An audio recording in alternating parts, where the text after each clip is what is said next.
JDU और BJP भले ये कह रहे हैं ऑल इज वेल, क्या वाकई ऑल इज वेल है सब? देखिए, बिल्कुल अगर ऑल इज वेल हो तो अभी तक मुझे लगता है कि घोषणा हो गई होती, हम्म। लेकिन नहीं हुई है। और संजय झा खुद कह रहे हैं कि 3 से 4 दिन अभी और समय लगेगा, क्योंकि सीट शेयरिंग एक बड़ा मुद्दा रहता है किसी भी गठबंधन में हो, चाहे वो एनडीए हो या इंडिया ब्लॉक हो या महागठबंधन जो बिहार के अंदर अभी है। हम्म। ये तमाम चीजें बहुत रहती है, अच्छा, कौन ये सा तो दल बताइए फिर कितनी पेच सीट फंसा लड़ेगा, कहाँ कौन सी है? सीट पर लड़ेगा। कौन देखिए कौन अड़ा देखिए हुआ है? बिल्कुल देखिए बिल्कुल चिराग पासवान इस बात को लेकर अड़े हुए हैं कि उनको जो है सम्मानजनक सीटें मिले। हम्म। वो 30 से 35 सीटें जरूर चाहते हैं। भारतीय जनता पार्टी और जेडीयू चाहती है कि 20 से 22 सीटों के बीच में वो चुनाव लड़ लें। हम्म। लेकिन चिराग इसके लिए तैयार नहीं है। जीतन राम मांझी जो है वो चाहते हैं 20 सीटों पे चुनाव लड़े, जबकि पिछली बार उन्होंने जो है 8 सीटों पे चुनाव लड़ा। उपेंद्र कुशवाहा चाहते हैं कि 12 से 15 सीटें जो है उनको मिले।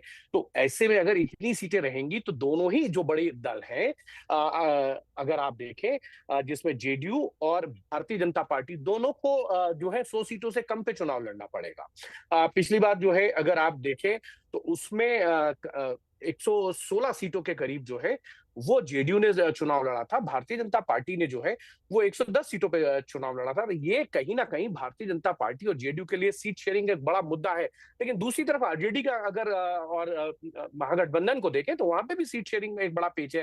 कांग्रेस चाहती है कि पिछली बार उन्होंने 70 सीटें लड़ी थी, अगर नए सहयोगी दल आए हैं तो उनकी एडजस्टमेंट की जाए।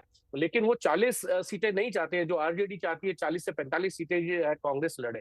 तो ये तमाम दोनों ही तरफ सीट शेयरिंग को लेकर जो है वो घमासान तो मचा हुआ है, लेकिन अभी अंदर खाने हैं।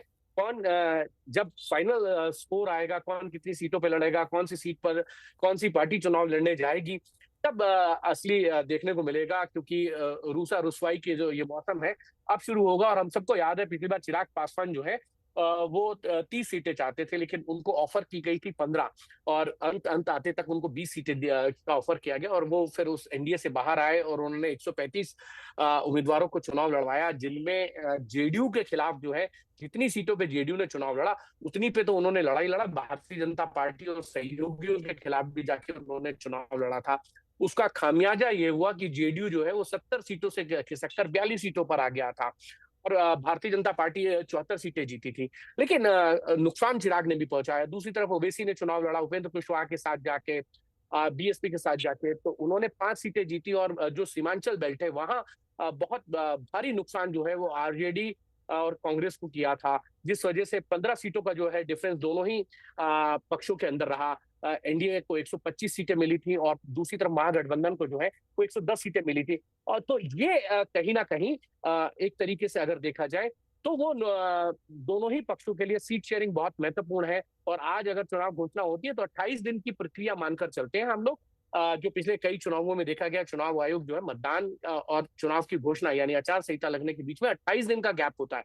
ऐसे में सीट शेयरिंग बहुत बड़ा इशू। और एक बड़ा इशू और है, वो है दोनों ही पक्षों की तरफ से अभी मुख्यमंत्री पद का उम्मीदवार कौन होगा।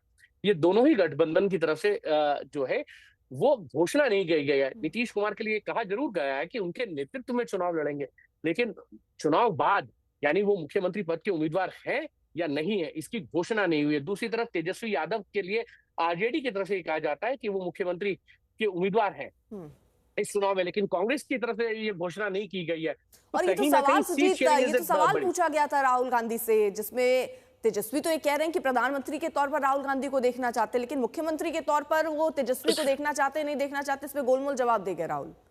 वही वही वो एक बड़ा इशू है कि दोनों ही पक्षों से मुख्यमंत्री पद के उम्मीदवार कौन होंगे। नीतीश कुमार मुख्यमंत्री हैं, उनकी नेतृत्व में चुनाव में जाएंगे, नहीं सुजीत, लेकिन ठीक है हिमांशु, चुनाव बाद ठीक है मुख्यमंत्री सुजीत, कोई नीतीश बनेंगे खेला या तो नहीं नहीं हो बनेंगे, ये एक जाएगा? बड़ा सवाल है। क्योंकि क्या ये डर जेडीयू के अंदर है? क्योंकि आप कह रहे हैं बड़ा भाई छोटा भाई कोई नहीं है, बार बार आप ये जरूर कह रहे हैं कि नीतीश के नेतृत्व में ही हम चुनाव में हैं। उधर आरजेडी को देख लीजिए, तीखा वार यहाँ पर नीतीश पर तो हो ही नहीं रहा। उनके सेहत को लेकर, उनकी दीर्घायु को लेकर बहुत सारी ऐसी बातें हो रही जिसमें ऐसा लग रहा है कि लुभाने की कोशिश है, यानी इधर उधर करने वाली बात नजर आती है।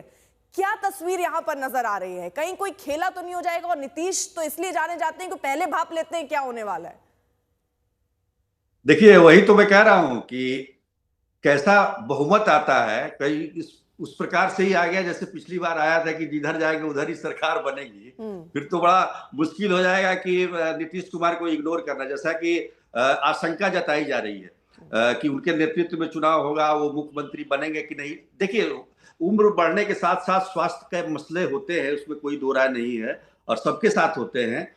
नीतीश कुमार भी उस दौर से गुजर रहे हैं, लेकिन अगर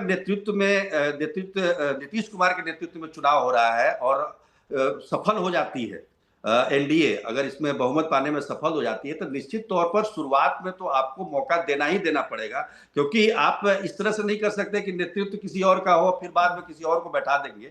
ये थोड़ा सा अनईजी लगेगा, लेकिन चूंकि महाराष्ट्र में इस तरह की बात को हुई है और उसको बिहार में विपक्षी दलों के द्वारा शुरुआत करनी पड़ेगी, यानी आप ये कह रहे हैं कि पहले मुख्यमंत्री नीतीश कुमार को बनाना पड़ेगा, फिर आप महाराष्ट्र का उदाहरण दे रहे हैं। यानी आपको लग रहा है ऐसा कुछ होने वाला है क्या कि 2.5 साल बांट लो? नहीं, ऐसा कुछ नहीं है, ऐसा कुछ नहीं है। देखिए, इस तरीके की बात नहीं होगी, लेकिन कहने का मतलब ये है कि नीतीश कुमार के नेतृत्व में अगर चुनाव लड़ रही है गठबंधन, एनडीए चुनाव लड़ रही है, तो निश्चित तौर पर उसके बाद की परिस्थिति आप देखिएगा। 2020 में नीतीश कुमार के नेतृत्व में ही चुनाव लड़ा गया था, लेकिन जेडीयू को काफी कम सीटें आई थी, 43 सीटें आई थी, और 3-4 दिन तक उनको मनाने में लग गया था बीजेपी के नेताओं को कि वो मुख्यमंत्री फिर से बन जाए। वो मुख्यमंत्री बनने के लिए मना कर रहे थे, 2020 की बात मैं बता रहा हूं।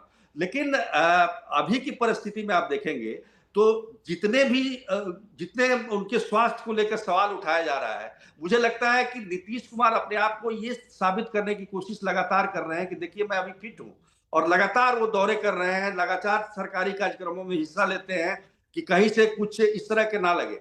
पर कुछ इस तरह की बातें हो जाती हैं, कुछ वीडियोज, कुछ उसमें चीजें सामने आती है, या हम लोग ही मिलते हैं, तो पहले वाले नीतीश कुमार में और अब वाले नीतीश कुमार में बहुत बहुत अंतर है। तमाम लोग इस बात को स्वीकार करते हैं, पर अचानक से आप अगर मान लीजिए, सुजीत जिसका जिक्र आप कर रहे हैं, देखिए है, लेकिन बावजूद इसके एक सिंपैथी यहाँ पर नीतीश कुमार को लेकर जनता के बीच में, अगर जाइए आप बिहार और बात कीजिए लोगों के बीच में, तो एक सिंपैथी है नीतीश कुमार की तबियत को लेकर। उनके कार्यकाल पर जैसा आप कह रहे हैं कोई सवाल नहीं उठाता, उनके ऊपर कोई सवाल नहीं उठाता, लाख कोशिश हो ये बताने के लिए कि उनकी मानसिक स्थिति ठीक नहीं है, आरजेडी जरूर कहती हो, लेकिन जनता अभी भी उनके लिए सोचती है। ये एक जमीनी हकीकत जो नजर आती है।